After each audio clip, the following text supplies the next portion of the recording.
সবাইকে আসসালামু আলাইকুম। আমি মোহাম্মদ আবু হান্নান।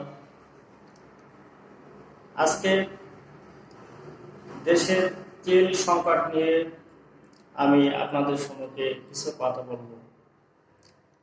আপনারা বর্তমানে দেখতেছেন যে দেশের তেল সংকটে দেশের প্রত্যেকটি পেশার মানুষ অনেকটা সমস্যার সম্মুখীন হচ্ছে।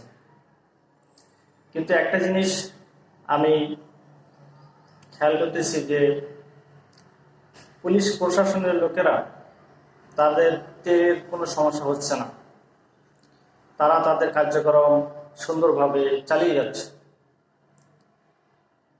আমি মূল যে কথাগুলো বলতে চাই সেটা হচ্ছে পুলিশ প্রশাসনের লোকেরা এদেশের জন্য অনেক গুরুত্বপূর্ণ। যদি তাদের গাড়ি না চলে তাহলে তারা ঠিকভাবে কাজ করতে পারবে না, আর যদি ঠিকভাবে না কাজ করতে পারে তাহলে মানুষ আইন হাতে তুলে নেবে, যে কোনো অন্যায় কাজকে করতে আর ভয় পাবে না। সেজন্য পুলিশ প্রশাসন আমাদের জন্য অনেক গুরুত্বপূর্ণ। তাদের গাড়িগুলো যারা চলতে পারে সেরকম একটা সুযোগ করে দেওয়া গুরুত্বপূর্ণ। কিন্তু আমাদের দেশের ডাক্তার এবং নার্স এবং যারা হেলথ সেক্টরে কাজ করে তারা কি গুরুত্বপূর্ণ নয়? তারা হাসপাতালে যাবে, হাসপাতাল থেকে আসবে, তো তাদের গাড়ির কি তেল দরকার হয় না? তারা যদি হাসপাতালে না যায় আপনারা চিকিৎসা পাবেন না, সেবা পাবেন না। তো আমি পুলিশ প্রশাসনকে যেমন শ্রদ্ধার সাথে দেখি, আপনারাও দেশের মানুষ, পুলিশ প্রশাসন, তারপরে রাজনীতিবিদরা, আপনারাও ডক্টর নার্সদেরকে একটু সম্মানের সহিত দেখুন, একটু শ্রদ্ধার চোখে দেখুন। তাদেরকেও আপনারা আপনাদের সুযোগের মাধ্যমে তাদের গাড়ির তেল দেওয়ার ব্যবস্থা করুন, যাতে তারা হাসপাতালে সুন্দর করে যেতে পারে, আসতে পারে।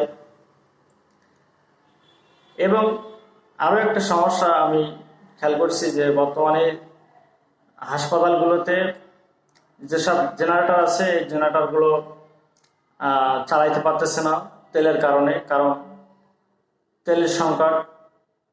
আমি প্রশাসনের কাছে অনুরোধ করব যে কোনোভাবে আমাদের হাসপাতালের মালিকদেরকে তাদের হাসপাতাল চালানোর জন্য যে তেল দরকার হয় এই তেলগুলো কোনোভাবে ব্যবস্থা করে দেওয়ার জন্য। না হলে হাসপাতালের কার্যক্রম তো চলবে না, মানুষ সঠিকভাবে সেবা পাবে না। এই সেবার জন্য আমি হাসপাতাল মালিকদের কাছে তেল পৌঁছে দেওয়ার জন্য, সহজে তেল পৌঁছে দেওয়ার জন্য আমি প্রশাসনকে এবং আমাদের বিভিন্ন দায়িত্বশীল ব্যক্তি যারা আছেন, যারা রাজনীতিবিদ আছেন, আমি তাদেরকেও আহ্বান করব যে আপনারা হাসপাতালগুলো সুন্দরভাবে চালানোর জন্য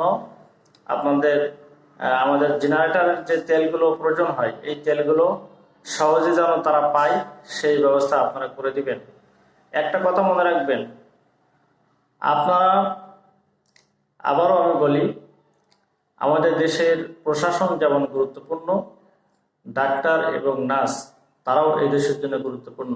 সুতরাং অন্যান্য দেশে ডাক্তার নার্সদের অনেক সম্মান আছে, কিন্তু আমাদের বাংলাদেশে আসলে ওইভাবে শ্রদ্ধার সহিত দেখা হয় না। তো আমি চাই আপনাদের দৃষ্টিভঙ্গি বদলান এবং ডাক্তার নার্স আপনাদের বন্ধু, আপনাদের সেবক সেবিকা, তাদের সাথে আপনারা ভালো আচরণ করুন এবং তাদের পাশে দাঁড়ান। তারাও আপনাদের পাশে দাঁড়াবে ইনশাল্লাহ, আপনাদের জন্য ভালো কিছু হবে ইনশাল্লাহ। সবার সুস্বাস্থ্য কামনা করে আমি আজকের কথা এখানেই শেষ করছি। আল্লাহ হাফেজ।